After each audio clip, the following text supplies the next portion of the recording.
Shalom to all my brothers and sisters worldwide. The resurrection. The resurrection is a concept of great importance to many people. Some, not so much. Some, not at all. But in consideration for those who want to know about the resurrection or information about it, I'm going to be basically sharing information about Israelite history of the view of resurrection from different sects. And the bottom line being, as always in my videos, what does Tanakh teach? What does the Torah teach? What does Tanakh teach?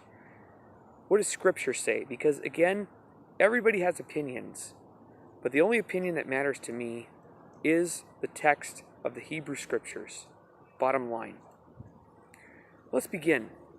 In the Torah, the only references to the dead in any sense, there's no resurrection in the Torah, the 5 books of Moshe, at all.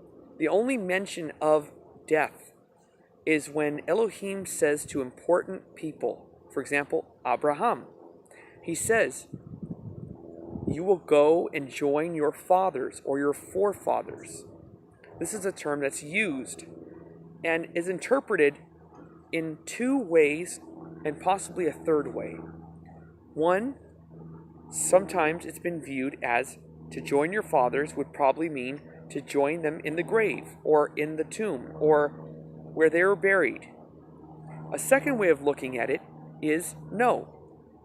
To join your fathers means to go to heaven in the heavenly realm where your fathers are, our ancestors.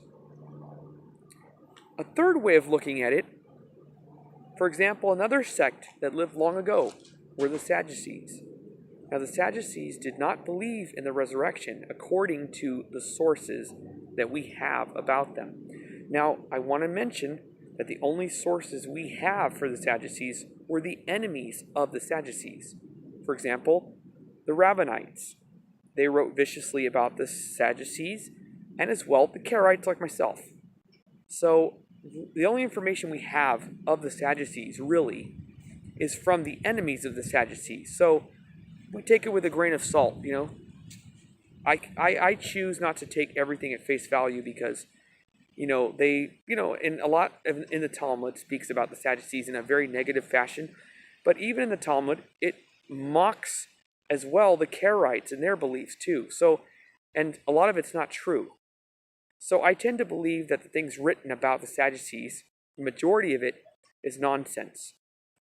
But what we're getting from different groups as far as the Christian scriptures and the Talmud is that the Sadducees did not believe in the resurrection of the dead. It's possible, but again, we don't have any Sadducees writings, so we could just either believe it or not. But let's just say it's the case. They didn't believe in the resurrection. We do know that the Sadducees only followed the 5 books of Moses, which the Samaritans as well follow only the 5 books of Moshe. Probably based on what I mentioned earlier, how it only speaks about you joining your fathers, and that's it. You go to the heavenly realm, and that's it. Although they may have not believed in resurrection, they possibly believed that you go to heaven for all time, which is interesting. But we believe in the entire Tanakh as Karaites. So, if you look at Tanakh, Daniel chapter 12, for example, speaks about the resurrection, a resurrection of the righteous and the unrighteous, some to everlasting life, some to everlasting shame and contentment. Now let's think about something. If there was no resurrection, there would be no justice. That's my view. Can you imagine if someone like Hitler, or a mass murderer, or somebody who did the most vile things on earth, there was no justice, and they got away with it, and they just died, and that was the end of it. They got away with genocide, or something terrible. I believe that there has to be justice for those who did evil and wrong. So, I do believe that there will be some sort of resurrection.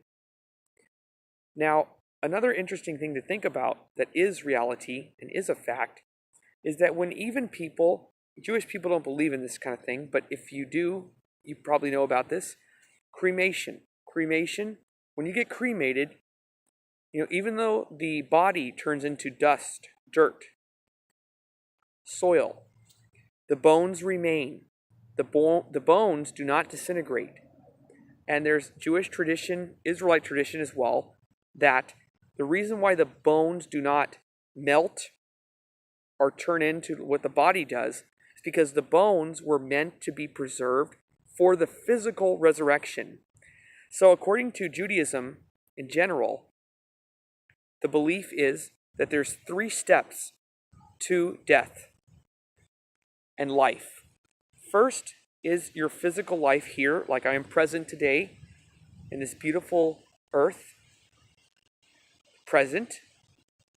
And when I die, the next step happens where you go to your fathers, the heavenly realm. But my bones remain in the ground.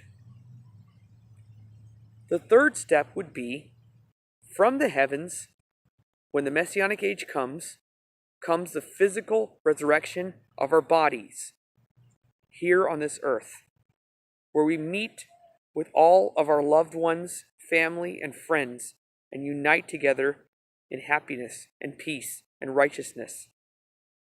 That's the basic understanding. There's the physical of today, the heavenly realm, and the resurrection of our physical bodies in a perfect state on a beautiful brand new earth under the kingship of Elohim, not of men.